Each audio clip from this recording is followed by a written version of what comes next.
बिस्मिल्लाहिर्रहमानिर्रहीम अस्सलाम वालेकुम। आज हम बात करेंगे सेकेंड ईयर के topic KMnO4 as an oxidising agent पे। KMnO4 जो है वो इसके जो रिएक्शंस लिखे हुए हैं हमारी बुक में, एक तो वो मुश्किल है थोड़ा उनको अंडरस्टैंड करना प्रॉब्लम होती है, और दूसरा ये या K2Cr27 यानी ये जो ऑक्सीडाइजिंग एजेंट्स हैं इनके जो एंट्रेंस टेस्ट में क्वेश्चन आते हैं वो भी थोड़े टेक्निकल होते हैं, तो उनका सोल्यूशन भी मुश्किल होता है। तो इस डिस्कशन के बाद ये आपके दोनों प्रॉब्लम्स इंशाल्लाह सॉल्व हो जाएंगे।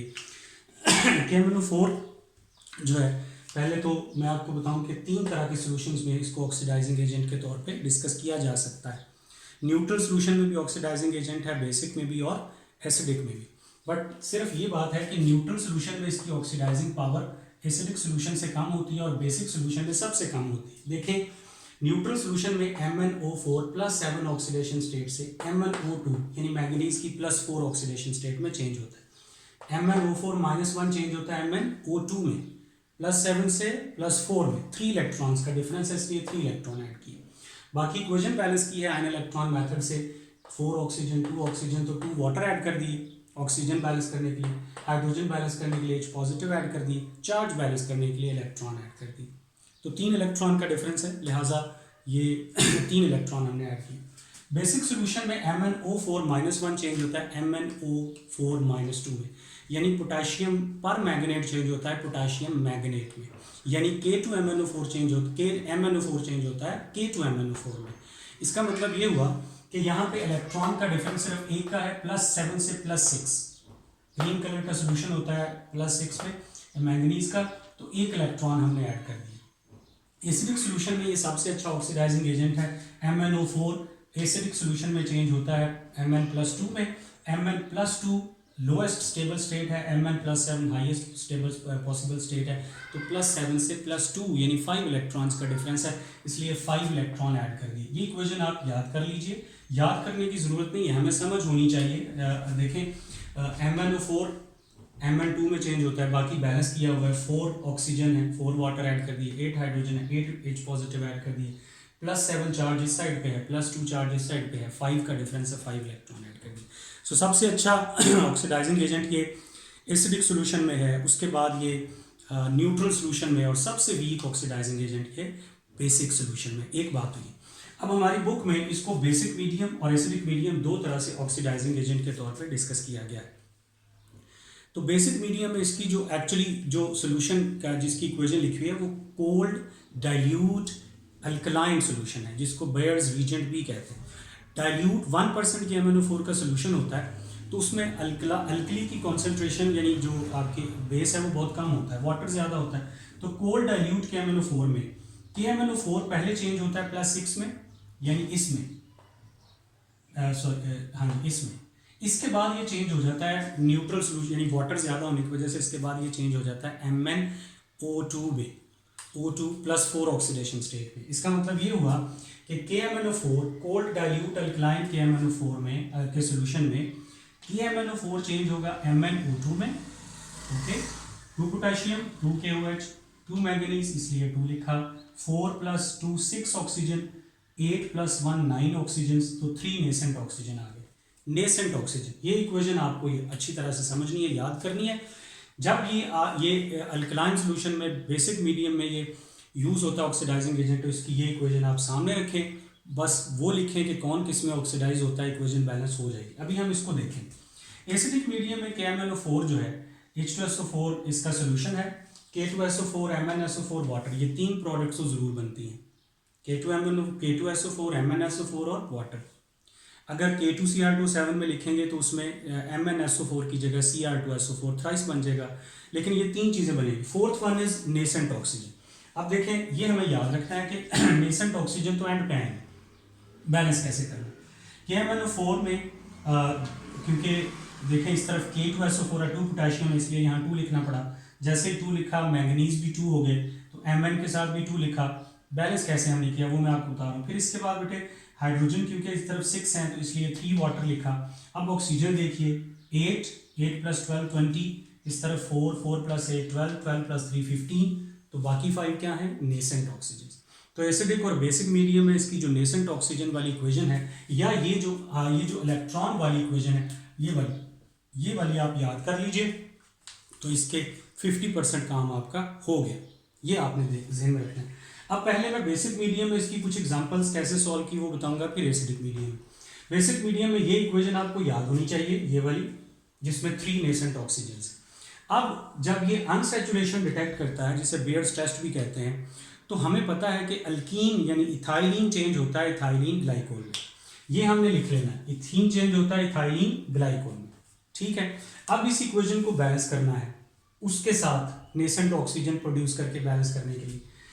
तो इथाइलिन चेंज होता है इथाइलिन ग्लाइकोल में। इस मॉलिक्यूल में 2 कार्बन है, इसमें भी 2 कार्बन है, इसमें हाइड्रोजन 6 है, सॉरी 4 है, इसमें हाइड्रोजन 6 है। 2 हाइड्रोजन का डिफरेंस है, तो हाइड्रोजन का डिफरेंस आपने कैसे फुलफिल करना है, वाटर ऐड करके। जब आप इस इक्वेशन के साथ किसी भी इक्वेशन को लिख रहे हो जिसको आपने ऑक्सीडाइज करना है, तो लाजमी तौर पे नेसेंट ऑक्सीजन आएंगे। इलेक्ट्रॉन आपने ऐड नहीं करने, इलेक्ट्रॉन ऐड तब करने हैं जब आप इस इक्वेशन के साथ आयन इलेक्ट्रॉन वाली इक्वेशन के साथ किसी को कंपेयर कर रहे हो। तो जब आप नेसेंट ऑक्सीजन वाली इक्वेशन के साथ किसी को लिख रहे हो, तो ज़ाहिर है ये आयंस की सूरत में नहीं है, हाइड्रोजन का डिफरेंस आएगा, तो वाटर ऐड करना है। किस साइड पे ऐड करना है, जाहिर है जिस साइड पे हाइड्रोजन कम है। उसके बाद ऑक्सीजन आ गया, इस साइड पे 2 ऑक्सीजन है, इस पे 1 ऑक्सीजन है, 1 ऑक्सीजन अभी भी कम है, तो उसको लिखेंगे नेसेंट ऑक्सीजन। नेसेंट ऑक्सीजन लाजमी आएगा। बस ये याद रखें कि कौन किस में ऑक्सीडाइज होगा, तो आपके प्रॉब्लम जो है वो सॉल्व हो जाएगी। इथाइलिन ग्लाइकोल में चेंज होगा इथीन, ऑक्सीजन हाइड्रोजन का डिफरेंस था, वाटर ऐड किया, ऑक्सीजन के डिफरेंस को नेसेंट ऑक्सीजन से। अब इस इक्वेशन में 1 नेसेंट ऑक्सीजन है, इसमें 3 है। नेसेंट ऑक्सीजन आपने दोनों इक्वेशंस में बैलेंस करने हैं, एटॉमिक ऑक्सीजन को बैलेंस करना है, इसलिए इस इक्वेशन को मैंने 3 से मल्टीप्लाई किया, तो ये आपके पास इक्वेशन नंबर 3 बन गई। 3 3 3 3 बन गई। अब आपने इस फर्स्ट वाली यानी ये और ये इक्वेशंस ऐड कर देनी है, तो आपके पास इसकी फाइनल इक्वेशन आ जाएगी जो कि बनी होगी। इस तरह से आप इक्वेशंस को balance, 2KMnO4, 1 water, 3 water, 4 water molecules, 3 ethylene, 2 KOH, 2 MnO2, यहाँ पे 2 आएगा, 2 MnO2 और 3 इथाइलिन ग्लाइकोल। इस तरह से आप तमाम इक्वेशंस को बैलेंस कर सकते हैं, बस ये पता हो कि कौन किस में ऑक्सीडाइज होता है। एक और एग्जांपल देखिए कि अल्कलाइन मीडियम में ये जो एरोमेटिक अल्केन्स हैं, यानी जिसको आप साइड चेन ऑक्सीडेशन कहते हैं, इसमें भी KMnO4 जो साइड चेन ऑक्सीडेशंस में जो एरोमेटिक अल्केन्स हैं उनको चेंज करता है कार्बोक्सिलिक एसिड, यानी जो आपके जिसको आप कहते हैं बेंजोइक एसिड में। तो टॉलिन मैंने लिखा, ये चेंज होता है बेंजोइक एसिड में, ये हमें पता होता है। अब इसको उसी तरह बैलेंस करेंगे। देखें इस तरफ कितने हाइड्रोजन है, 3, इस तरफ कितने हाइड्रोजन है, 1, बेंजीन वाले के अलावा। तो हमने हाइड्रोजन बैलेंस करने के लिए वाटर ऐड किया। अब ऑक्सीजन 2 और 1 3 है, इधर तो ऑक्सीजन कोई भी नहीं था, तो 3 ऑक्सीजन हमने ऐड कर दी। अब ये आपके पास बन गई इक्वेशन।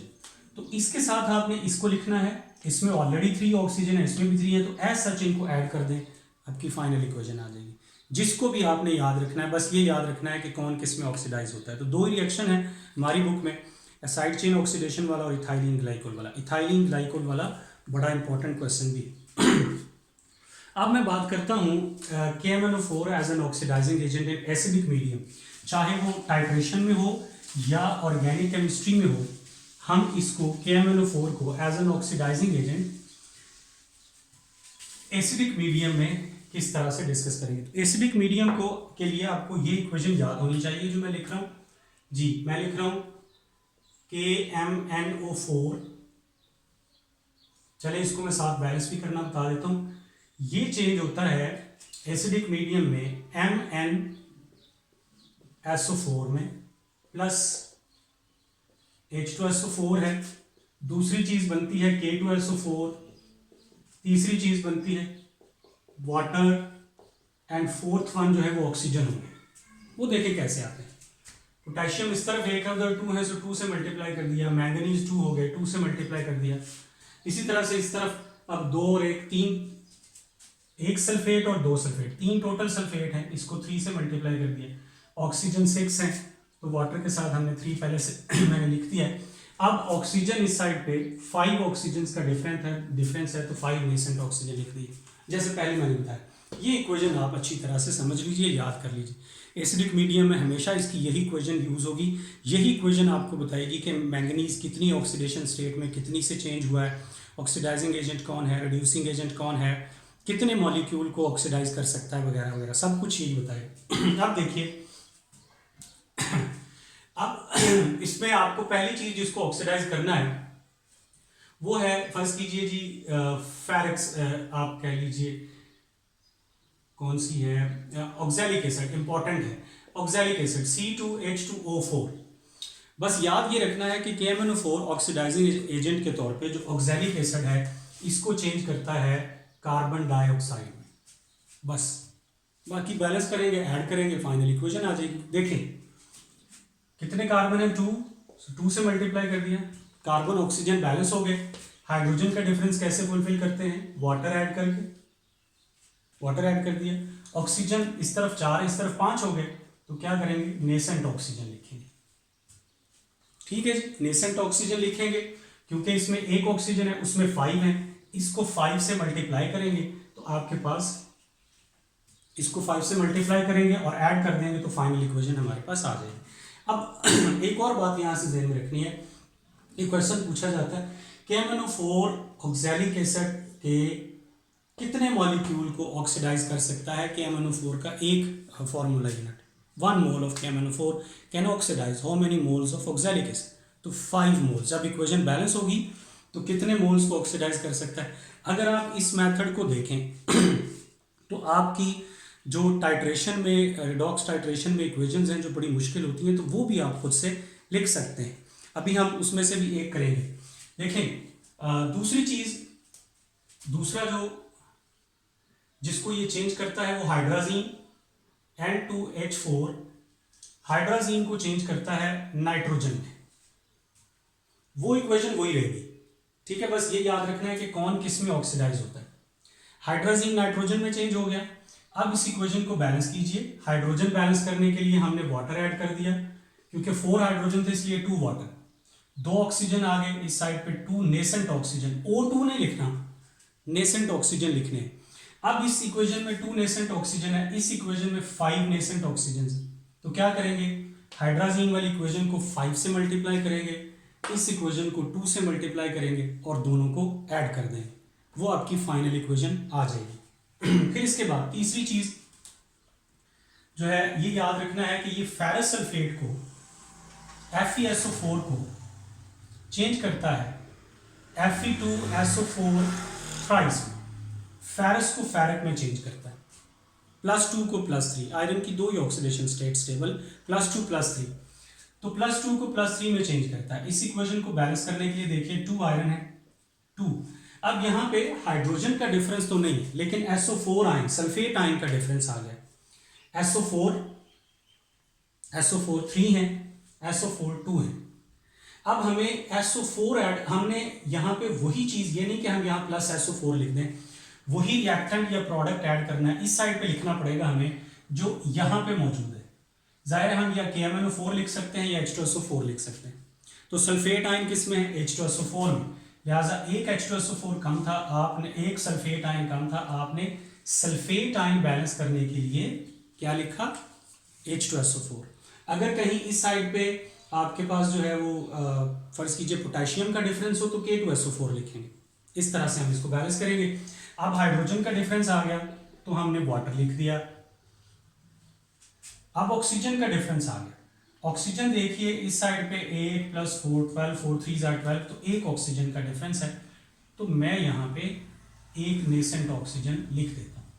अब क्या करेंगे, अब इस इक्वेशन को 5 से मल्टीप्लाई करेंगे, क्योंकि हमारी जो KMnO4 वाली इक्वेशन है उसमें 5 नेसेंट ऑक्सीजन, 5 से मल्टीप्लाई करेंगे। ये कैसे चेंज हो जाएगी जी, 10 FeSO4 + 5 H2SO4 + 5 nascent oxygens goes to form 5 Fe2SO4 thrice + 5 water. इस इक्वेशन को इसमें ऐड कर दे जरा, आपके पास फाइनल इक्वेशन आ जाएगी। ये इसमें भी उसी तरह ऐड करना है, इसमें भी मैं इसलिए बता रहा हूँ कि टाइट्रेशन में जो प्रैक्टिकल्स हैं उनमें ये इक्वेशन इस तरह से आप बना सकते हैं। तो KMnO4 2 KMnO4 इनको मैं ऐड कर रहा हूँ इस इक्वेशन को और इसको, तो ये बनेगा 2 KMnO4 + 3 H2SO4 और 5 कितने H2SO4 हो गए? 8 H2SO4 प्लस FeSO4 कितने हैं? 10 FeSO4 और कुछ ऑक्सीजन से कैंसिल हो जाता है, 5 और 5। ओके, फिर 2MnSO4 plus K2SO4 plus 3 and 5, 8 water molecules और कुछ Fe2SO4 थ्राइस, ये कितने हैं? 5 Fe2SO4 थ्राइस। ये जी आपकी फाइनल इक्वेशन है। अब इसमें देखें आपको टाइट्रेशन में हेल्प क्या होगी। आपको पता है टाइट्रेशन में M1 V1 over N1 M2 V2 over N2 होता है। तो वो N1 N2 क्या होता है? Number of moles of acid and जो ऑक्सीडाइजिंग एजेंट जो रिड्यूसिंग एजेंट है, जाहिर है ये जो है ये N2 की वैल्यू है 10 और ये N1 की वैल्यू है दैट इज 2। इस तरह से 2 moles of KMnO4 can oxidise 10 moles of iron sulphate. इसी तरह से अगर 1 मोल का पूछा जाए तो 5 मोल्स। लिहाजा इस तरह से हम इक्वेशंस में ये फाइंड आउट कर सकते हैं कि कितने मोल ऑक्सीडाइज करने के लिए MnO4 के कितने मोल चाहिए, कौन किस में ऑक्सीडाइज होता है, इक्वेशन कैसे बैलेंस होती हैं, ये चीज़ें हम स्टडी कर सकते हैं।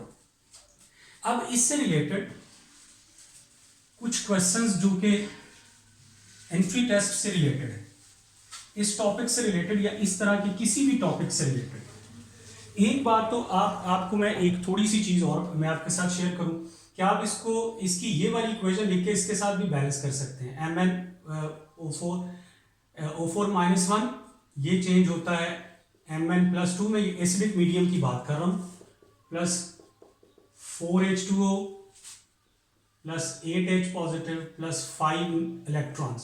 तो इलेक्ट्रॉन्स के जरिए भी आप बैलेंस कर सकते हैं। यहाँ से एक क्वेश्चन पूछा जाता है, ये इलेक्ट्रॉन मिस करके पूछा जाता है कि इस इक्वेशन में कितने इलेक्ट्रॉन ऐड होंगे और किस तरफ होंगे।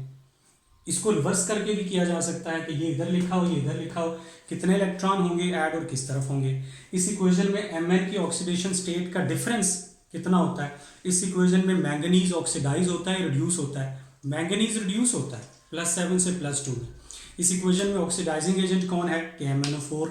इस इक्वेशन में रिड्यूसिंग एजेंट कौन है? जिसकी आपने जो है वो ऑक्सीडेशन करनी। फर्ज कीजिए कि आयरन +2 जो है ये चेंज होता है आयरन +3 में, 1 इलेक्ट्रॉन का डिफरेंस है, 1 इलेक्ट्रॉन आपने ऐड कर दिया। ठीक है, अब आप देखिए कि आपसे ये सवाल पूछा जाए इलेक्ट्रॉन इसमें बैलेंस करने, इस इक्वेशन में आपने इलेक्ट्रॉन बैलेंस करने, दोनों तरह से आप कर सकते हैं। तो अगर MnO4 का 1 मॉलिक्यूल यूज हो तो आयरन के 5 मॉलिक्यूल ऑक्सीडाइज हो सकते हैं, और अगर आयरन का 1 मोल ऑक्सीडाइज करना हो तो KMnO4 के 1/5 मॉलिक्यूल चाहिए। इसी तरह से आप K2Cr2 को भी एनालाइज कर सकते हैं। ठीक है, तो अगली बात इसमें यह है कि अगर आपके पास डिफरेंट ऑक्सीडेशन स्टेट्स में कंपाउंड अवेलेबल हो, KMnO4 है, K2MnO4 है, फिर आपके पास MnO2 है और फिर आपके पास MnSO4 है। इसमें मैंगनीज की मुख्तलिफ ऑक्सीडेशन स्टेट्स हैं और मुख्तलिफ क्वेश्चन इससे पूछे जाते हैं। एक क्वेश्चन इसमें यह है कि इनमें सबसे अच्छा ऑक्सीडाइजिंग एजेंट कौन है, जो इनमें हाईएस्ट ऑक्सीडेशन स्टेट में। ये याद रखिए कि हाईएस्ट ऑक्सीडेशन स्टेट में 3 प्रॉपर्टीज किसी भी कंपाउंड में होती है, अगर वेरिएबल ऑक्सीडेशन स्टेट्स हैं तो, अगर सेंट्रल एटम सेम है। हाईएस्ट ऑक्सीडेशन स्टेट में ऑक्सीडाइजिंग एजेंट अच्छा होता है, गुड ऑक्सीडाइजिंग एजेंट या सिर्फ oxidising agent. Number 2 acidic character ज्यादा होता है, ये ज्यादा होता है। नंबर 3 कोवलेंट नेचर ज्यादा होती है। ये सारे एमसीक्यूज हैं जी, तो बताइए। और लोएस्ट ऑक्सीडेशन स्टेट में इनका ऑपोजिट है। लोएस्ट ऑक्सीडेशन स्टेट में नंबर 1 क्या होगा? रिड्यूसिंग एजेंट अच्छा होगा। नंबर 2 क्या होगा? बेसिक कैरेक्टर ज्यादा होगा जी। नंबर 3 क्या होगा? आयनिक नेचर ज्यादा होगी। तो ये सारे क्वेश्चन हैं। अब मुझे बताइए इनमें से सबसे अच्छा ऑक्सीडाइजिंग एजेंट कौन है? KMnO4, क्योंकि यहाँ इसकी ऑक्सीडेशन स्टेट +7, बाकी की +6 है। इसमें मैंगनीज की ऑक्सीडेशन स्टेट +6 है, इसमें +4 है, इसमें +2 है। ठीक है। अच्छा, सबसे ज़्यादा कोवलेंट करेक्टर किस में है? इसी में है। सबसे ज़्यादा आयनिक इन नेचर कौन है? MnSO4, ठीक है, क्योंकि ये लोएस्ट ऑक्सीडेशन स्टेट में है। आयनिक करेक्टर और ये रिड्यूसिंग एजेंट, MnSO4 क्या होगा? रिड्यूसिंग एजेंट होगा। ये 3 बातें याद रख लें, आपको इस तरह का तमाम क्वेश्चन जो है वो सॉल्व हो जाएंगे। इसके अलावा जो कोई भी कंपाउंड अगर किसी सेंट्रल एटम की वेरिएबल ऑक्सीडेशन स्टेट्स हैं, तो अगर वो अपनी हाईएस्ट ऑक्सीडेशन स्टेट में है जो कि उसके ग्रुप नंबर के इक्वल होता है, तो फिर वो सिर्फ ऑक्सीडाइजिंग एजेंट हो सकता है, रिड्यूसिंग एजेंट नहीं हो सकता। जाहिर है वो हाईएस्ट ऑक्सीडेशन स्टेट में है तो अब वो लो की तरफ ही जा सकता है ना, तो लो की तरफ जाने का मतलब है कि वो खुद तो रिड्यूस हो सकता है, तो वो सिर्फ oxidising agent. Lowest oxidation state में सिर्फ रिड्यूसिंग एजेंट है, और अगर कोई ऐसी ऑक्सीडेशन स्टेट हो जो ना हाईएस्ट है ना लोएस्ट है, तो दोनों प्रॉपर्टीज हो सकती हैं। जैसे मैं इसके अलावा एक क्वेश्चन लिख सकता हूँ, H2S, SO2, SO3 और H2SO4, इनमें कौन सा ऐसा कंपाउंड है जो सिर्फ और सिर्फ रिड्यूसिंग एजेंट, जी reducing agent, lowest oxidation state, sulphur की lowest oxidation state H2SO, oxidising agent SO3 भी ऑक्सीडाइजिंग एजेंट है, H2SO4, और दोनों प्रॉपर्टीज किस में है? SO2। लिहाजा अगर ये पूछा जाए कि कोई ऐसा कंपाउंड जिसमें दोनों प्रॉपर्टीज हैं, तो ये देखें कि ऑक्सीडेशन स्टेट जो है वो हाईएस्ट भी ना हो और लोएस्ट भी ना हो। तो इस तरह से इक्वेशन बैलेंस करें, इलेक्ट्रॉन्स बैलेंस करें, वो आपसे क्वेश्चन में पूछा जाएगा। ऑक्सीडाइजिंग एजेंट कौन है, रिड्यूसिंग एजेंट कौन है, किसकी ऑक्सीडेशन हुई है, कितने इलेक्ट्रॉन ऐड हुए हैं, ये आपके क्वेश्चन आते हैं। आई होप कि आप इसको अंडरस्टैंड कर गए हों। Thank you.